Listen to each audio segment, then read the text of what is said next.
So if you've ever thought about starting a user group, maybe you've got one going, but need to kind of level up, wondering what to do next, you are totally in the right place today. We've got a special golden nuggets from Lisa here today. There's going to be QA at the end. And I'm Cindy Zuelsdorf. I'm here with Lisa Collins today. Hi. Hey. Good to see you. Thanks for having me, Cindy. Yay. And how's everything where you are? Tell us where you're located. I know, but just tell us. Yeah, so what? I'm in the sunny UK today. The sun is shining just outside of Oxford. And yeah, you can't say that very often. I know, unusual, right? Right. We are going to start in just a sec. I just wanted to throw to Neil here for a moment, because at the end, when we go to Q&A, we're going to go to rooms and chat and do all that stuff. Neil, can I throw to you? Hi, everyone. Welcome, community members, if I may say that. And being just down the road from Lisa, I can vouch for the sunny weather here. So, there you go. Right, I'm just going to share my screen very briefly with you guys, just to give you a little orientation about this wonderful environment we're in. So I hope you can see this. I'm showing you the map on your browsers. We're all in the main stage, waiting to hear Cindy and Lisa's great conversation. At the end, we would like you to stick around if you be so kind. And we've created some extra rooms for Cindy and Lisa.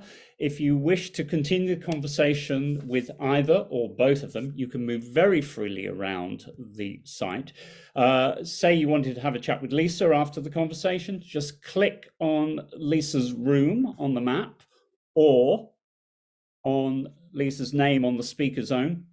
You'll be invited to leave this current Zoom chat that we're on and join a new one, and it will, as if by magic, transport you to Lisa or Cindy's room. Or if you want to have a chat with the live team, just come and meet us in the live lounge here. Same applies. That's me, Cindy. Back to you. Oh, hang on a sec. Can you hear me now? Yeah. So Neil, I'm here in Texas in the Dallas area, and what you just did, we refer to down here as a tour. You just gave us a tour. A tour rather than a tour. Yeah, gotcha. Not a tour, not a tour, but a tour. Gotcha. So just so if you do any other live events like this, make sure they all understand you're giving a tour.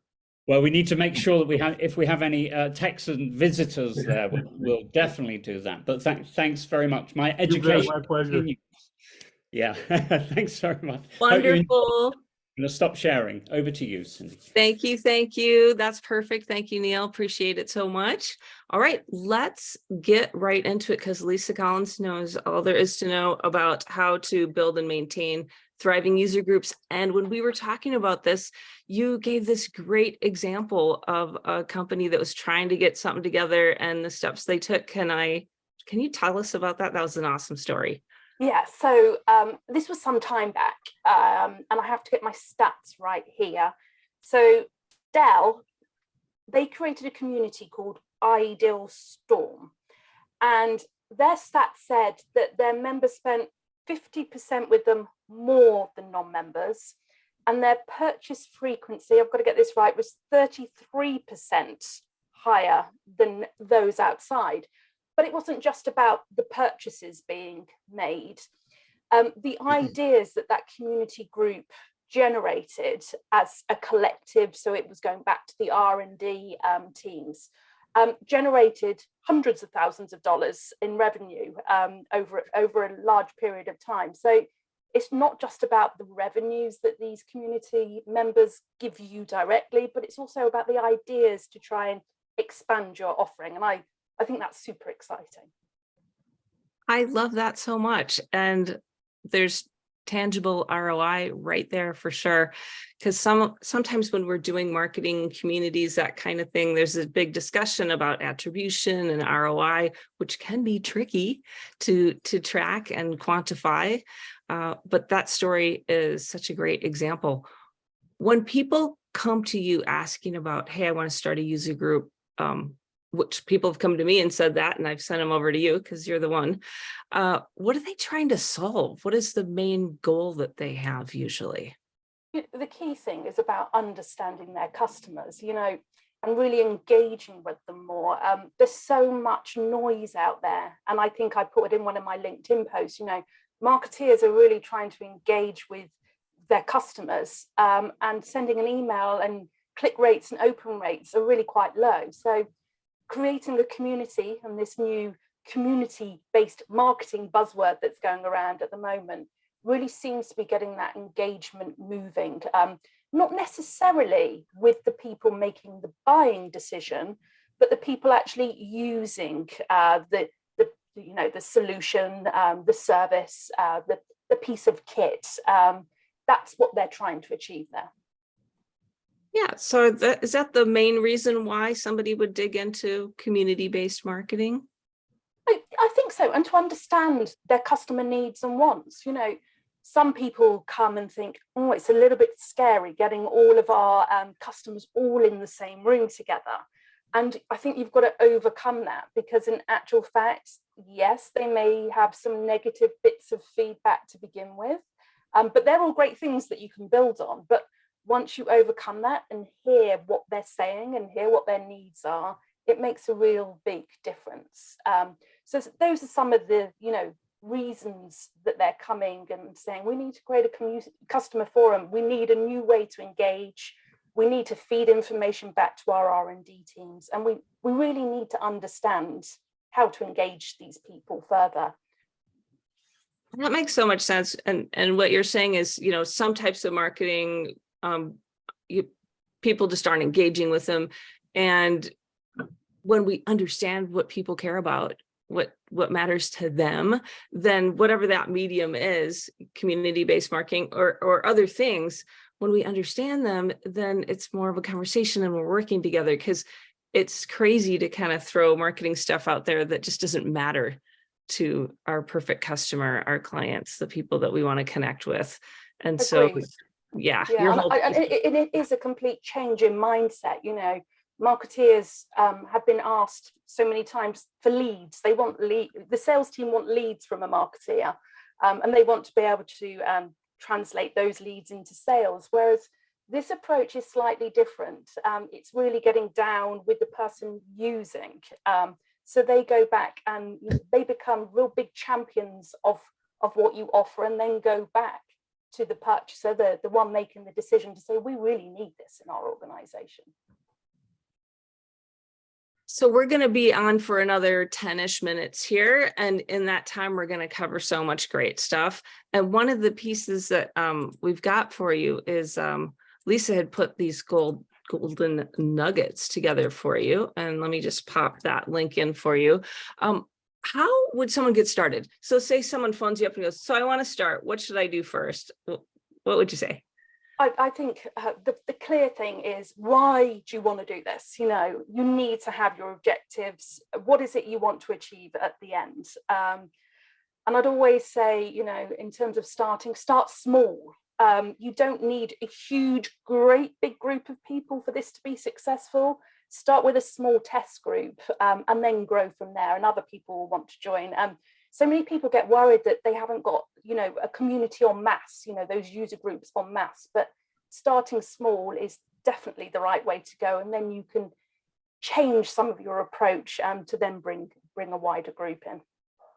Oh, yeah. I was just talking with someone actually last week, and I was saying, hey, this is great. You should come to this session. And they were like, oh, our company's too small. I mean, yes, we're selling to all the big TV networks, but there's just a few of us that work here. So I think it would be too much to manage, and we just don't have enough people to get it done. We're too small of a company. And so, yeah, what would you say to them?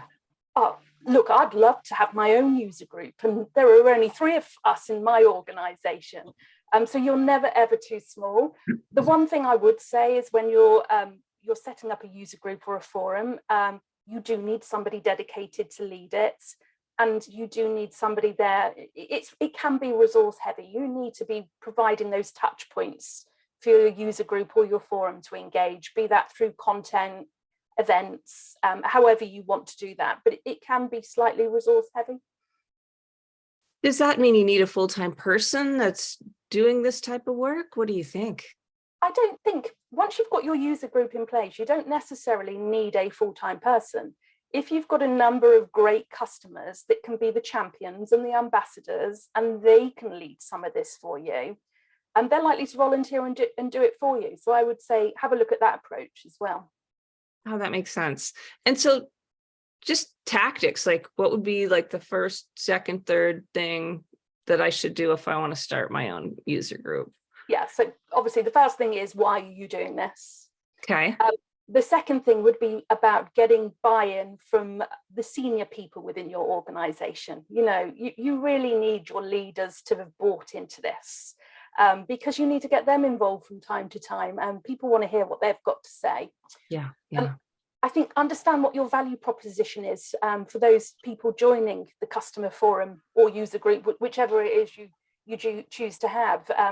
They need to understand, I guess, what they're getting themselves into. So be really clear up front, you know, this is what we're going to be offering you, and this is what we'd like back in return. And then the other thing is about having somebody there to clearly lead it.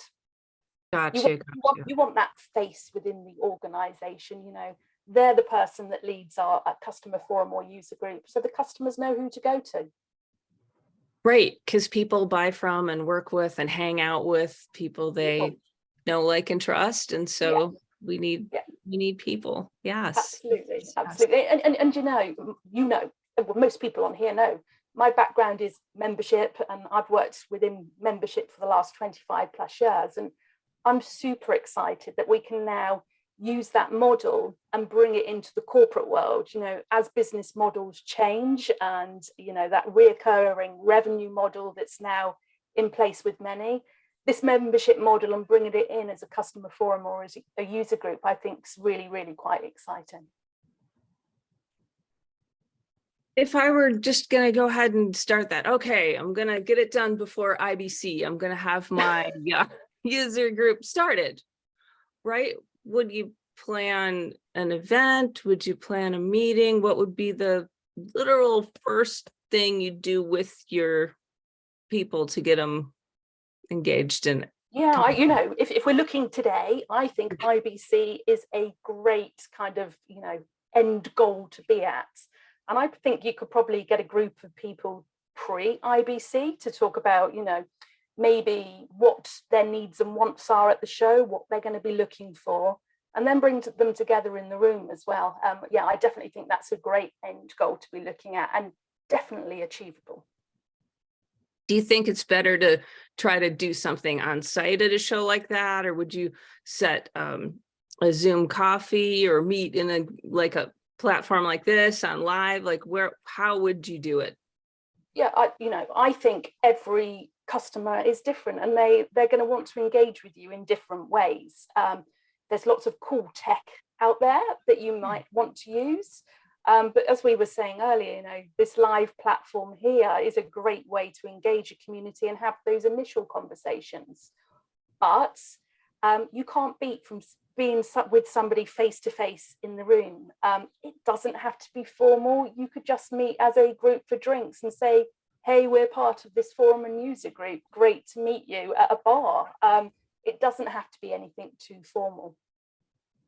Do the people who come to that group feel like they get something out of it? Like, how are you gonna attract them to come? That's the cool thing, because bringing these people together, they're all like-minded people. They all share the same problems, and they want to talk about them. So it's an opportunity. So if I was going to sell this out to one of your customers that are here on the call today, it would be come along, share best practice, learn, this is what you're going to get out of it. And that's what I said about getting the value proposition right at the start. You don't want in that value proposition, we want you to be part of this because we want you to inform our R&D. We want you to be part of this because we want you to feel like our community. You're one of our customers, and we want you to talk to our other customers and talk to them about how you're using our solution, and share best practice and advice. And you touched on this a minute ago, but it just bubbles up again right there is, well, will I have competitors in the room? And what's that like? Is that a worry? Having competitors in the room isn't a worry. And again, this goes back to my whole membership brain. You know, you can collaborate with your competitors.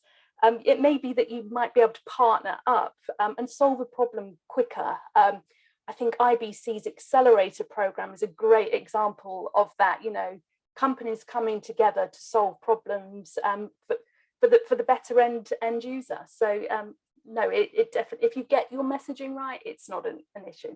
Okay, so if the people sitting in the people in the community are competing, as long as you kind of tee it up and have the messaging right, we don't have to worry about those people feeling, I don't know, adversarial or protective or something like that. There's a way to navigate that. I think that is a really interesting topic. Yeah, what you want to create is in your customer forum and a user group is a safe place. You know, you know, Chatham House rules apply. What we talk about here stays in the room. And you know, what we talk about and we come together here it is to create new things for the future and help each other. Gotcha. Now, I can guess there's some mistakes that could happen when starting with this. Can you maybe give us a couple of pitfalls we could avoid?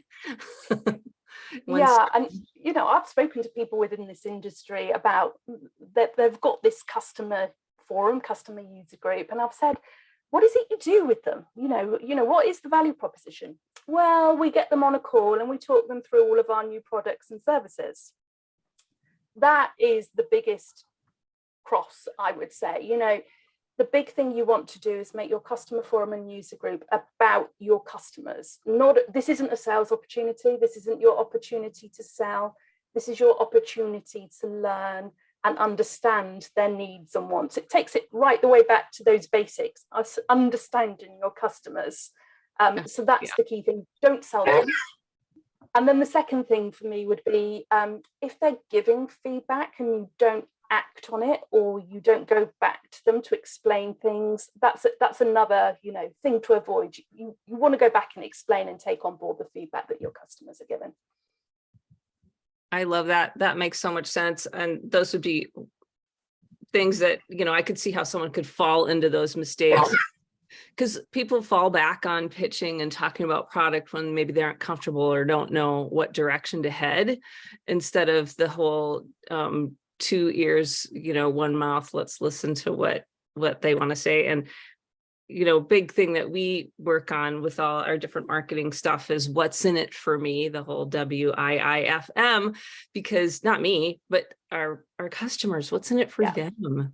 And it's really about them. So, yeah. Excellent.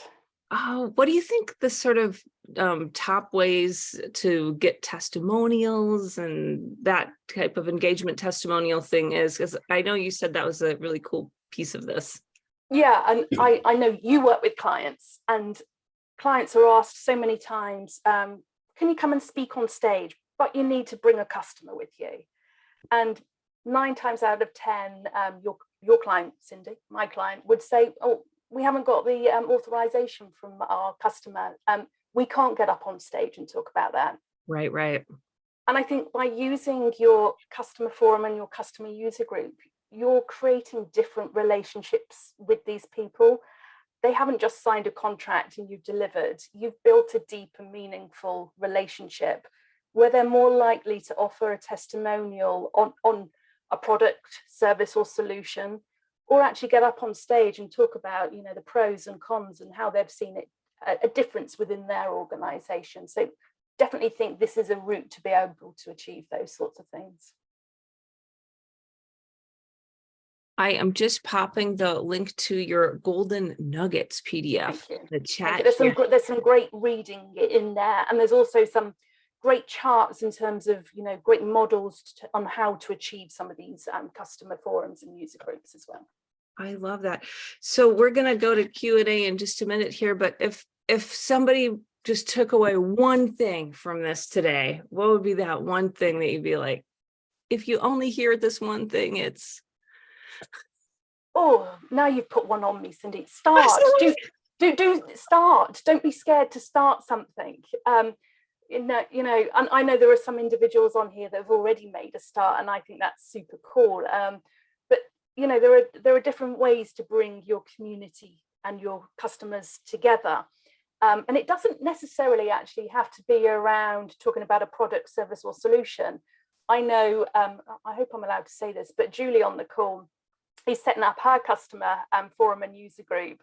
And that's with the real users. And she's going to be looking at, how they can be trained and get accreditation and all of those sorts of things, and create some sort of Lucid Link University, if I'm allowed to say that. You can tell me off afterwards, Julie, if you want to, but you've got some great ideas, and I think they should be shared.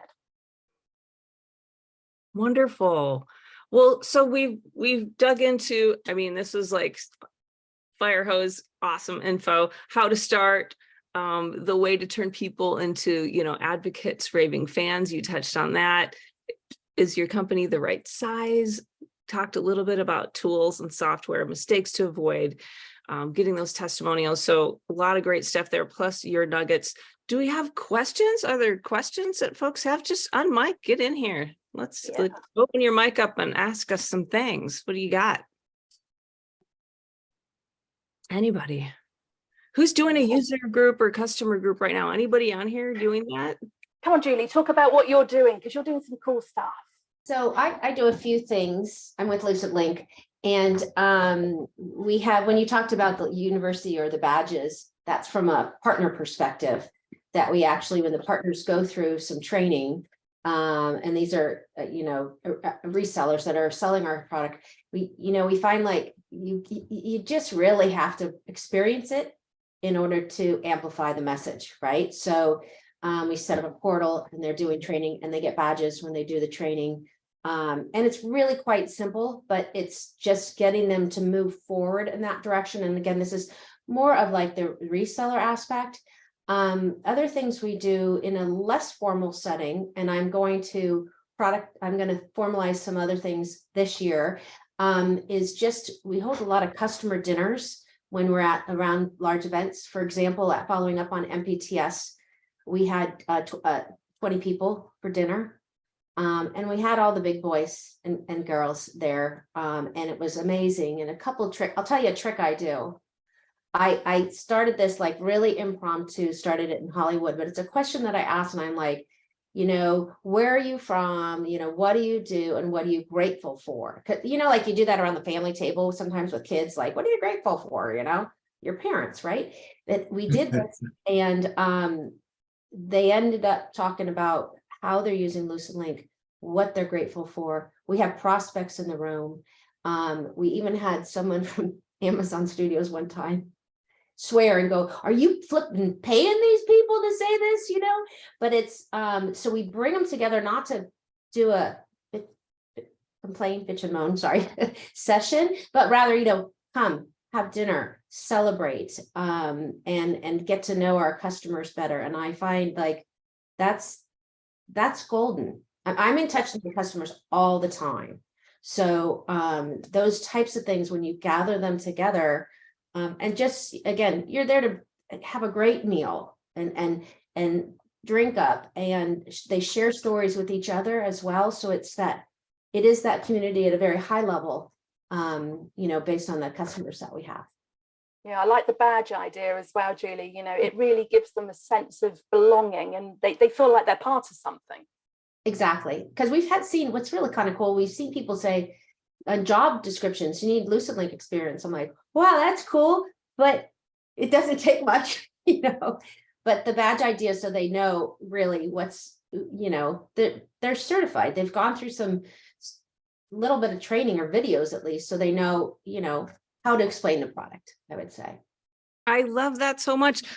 Julie, are you going to stay on and join for the sessions afterward? I don't think I can. I was just looking at my calendar because I heard something ding. You heard something ding. Let's all.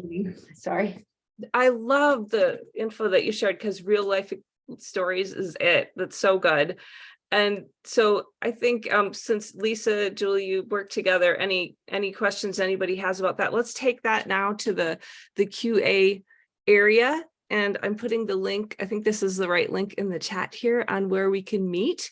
And we'll keep talking about this. I'm seeing some stuff on your PDF of gold, Lisa, that I've got questions about. So let's all meet and keep talking.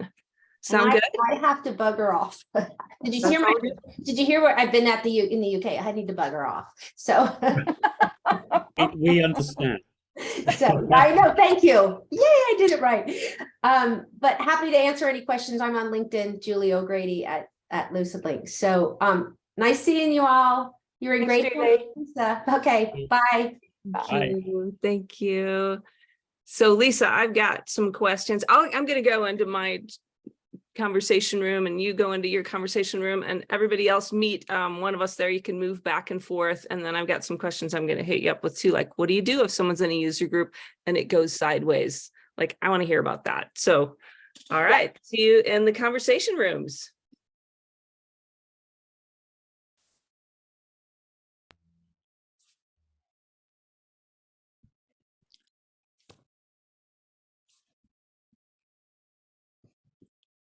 If anyone needs any help navigating, give me a shout. Yeah, how do I get to the conversation room with Julie?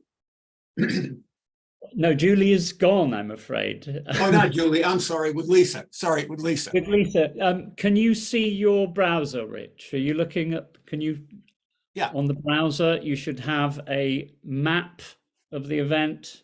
I can share my screen again, show you. Hang on. I'm looking at you guys. Yeah, are you seeing Yeah. this? Can you see this, Rich? Yeah, I can see this. Yeah. Oh, Right, I so see if the you stage.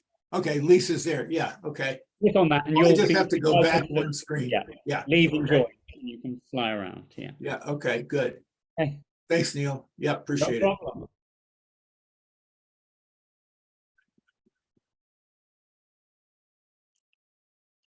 Hi, Yeah, Carol. hi, Nate. Hi. Okay. Oh, friend Charlie. Yes, how can I Yeah, help? sorry. Yeah, it's just because I have a call in 2 Okay. minutes, so I don't know if I can join the You room. should be able to do it automatically. You can still see my screen at the moment. Yeah. If you wanted to. Okay. Just click on the room you want to go to and you can leave and join. Right. You can get Good. there. Thanks Great. for coming. Thank you. Thank you. I'll stay here for a bit. Let me click. Maybe I'm not clicking right. Oh, here we go.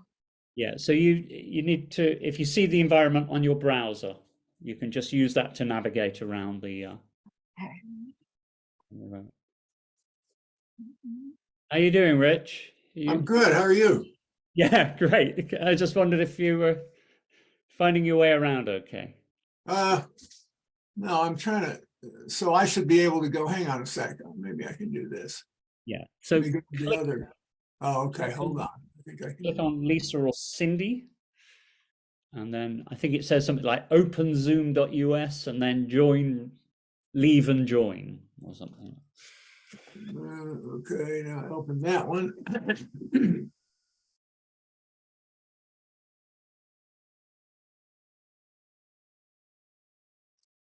Apparently I'm not. I'm happy to share again, Rich. Just No, I know I need to go to the other browser. Hold on. yeah.